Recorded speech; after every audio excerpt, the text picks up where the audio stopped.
Good morning, students. Today we will look into History Chapter 5, the Age of Industrialization. This is the new era. It was the start of modern age. So we will come to that chapter.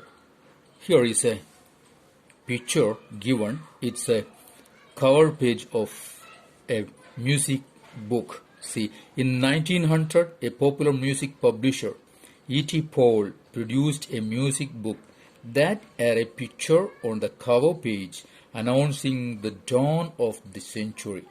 Okay, so it was telling about the dawn of the century.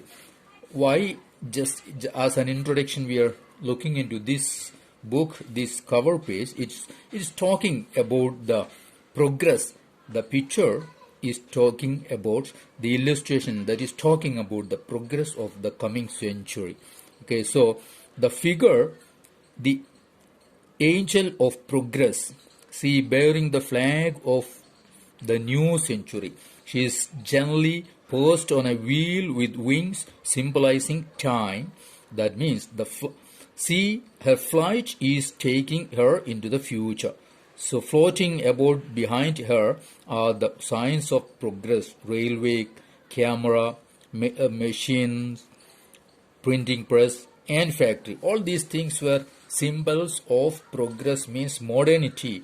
That time, it is in 1900, okay, the beginning of 20th century. So that time, these were the symbols. So see, glorification of machines and technology at the beginning of this century, means the 20th century, it was there. One more picture is there. See, come to that. Also a magazine covers the glorification of machines and technology, even more marked in a picture which appeared on the pages of Trade magazine over 100 years ago. One Trade magazine that has a picture that was glorifying the technology and the machineries. Okay, that was it is called Two Magicians. It shows two magicians, and one was Aladdin, a familiar name for all of us, Aladdin, and he, you know that Aladdin with his magic lamp and torch. And this this page of the magazine, that was talking about two magicians. One is Aladdin. You know that he was a magician with his lamp, actually with the magic lamp.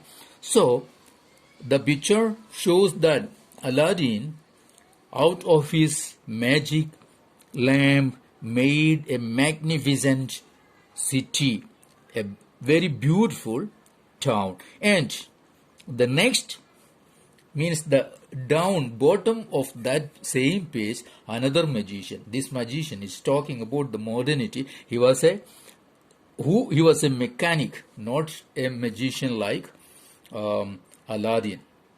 Okay, Aladdin is shown as the Orient or the East.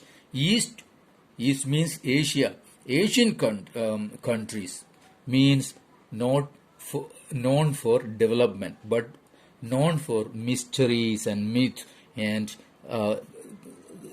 different kinds of underdevelopment and myth and thought. Okay, but the second part, the bottom of that page shows a mechanic, and who also built a beautiful town. How? That is not the magic like Aladdin's. See, build bridges, ships, towers, and high-rise buildings, everything with machineries and tools. That's possible. And what's the meaning they are giving is that the Eastern countries or the Asians, they are still in the past, not in the present and not in the future, not looking towards the future. Means the progress and development is for the West, not for the East. And East is still in the myth and the stories and legends and all there. But the West is looking for what? The development. Okay, so that's it. That's kinds of that picture shows the development and the progress of western world. And see, that is when we go through this, it is the machineries, for example, innovations, machineries and factories, railways, all these. So this shows or illustrates the what? The picture of development. So when we see or hear the machineries or factories, all these tells us about what? The development and the modern age. So modern age appears as a wonderful time of technological progress. So technological progress is there, and industrialization also, as we considered as a time when what? The spread of railways, factories, constructions of high-rise buildings, all these were considered as a sign of development. Okay, we will, but this is not that there was industrialization before the coming of advent of factories and this high level of production. Now we will come to our first part of this chapter, that before the industrial revolution. So before the industrial revolution, was there industrialization? Of course, that was there. Okay, so all too often we associate industrialization with the growth of factory industry. Okay, so industrialization means we consider the setting up of factories, the development of factories and all.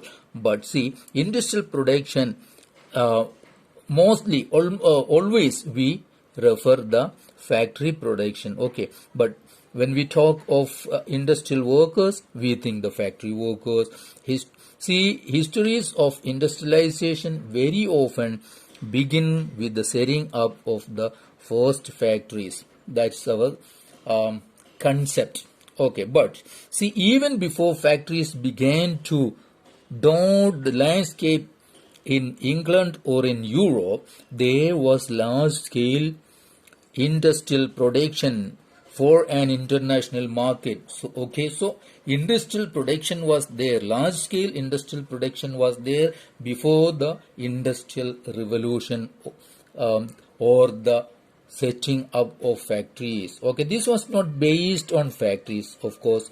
Many historians now refer to this phase of industrialization as proto-industrialization. Proto means something pre, we can call it pre-industrialization, something happening before the thing that we are referring to. Okay, so it was proto-industrialization. So industrialization before the factories coming up, that's called proto-industrialization. That comes, we refer that in the coming before the time of 18th century. Okay, in the 17th and 18th centuries, merchants from the towns in Europe began moving to the countryside, supplying money to the peasants and artisans, persuading them to produce for an international market. Okay, after industrialization, these things happened in India by the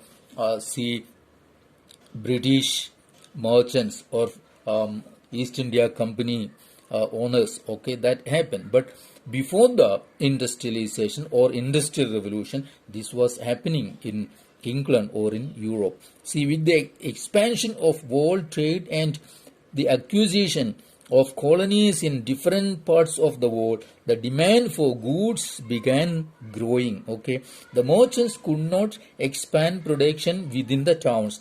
It was not very easy for the merchants to expand their business or production. This was because there were the urban crafts and trade guilds were there. The craft persons, they were traders, they were having their associations, so it was not easy to persuade them to produce more and get it cheaply. So merchants had to move to the countryside villages to get their cloth items or yarn or other things that is being produced or made by the villages. Okay, so that was it was these associations of producers that trained craftspeople maintained control over production, regulated competition and prices, and restricted the entry of new people into the trade. Okay, so this was the condition in the town. So the merchants getting work done in the urban areas easily was not possible. So what they did in the countryside, what was the condition in the countryside means the villages, poor peasants and artisans began working for merchants. These people, artisans, poor peasants and artisans, they started working for merchants. How? Because these merchants gave them extra advance money and gave them the yarn or fiber, and they started working, okay, spinning, making yarn and doing other process, everything. Okay, so what was the condition there in villages? Cottages and poor peasants who had earlier depended on common lands. There was common lands earlier, but for their survival. But now the owners, the landlords, they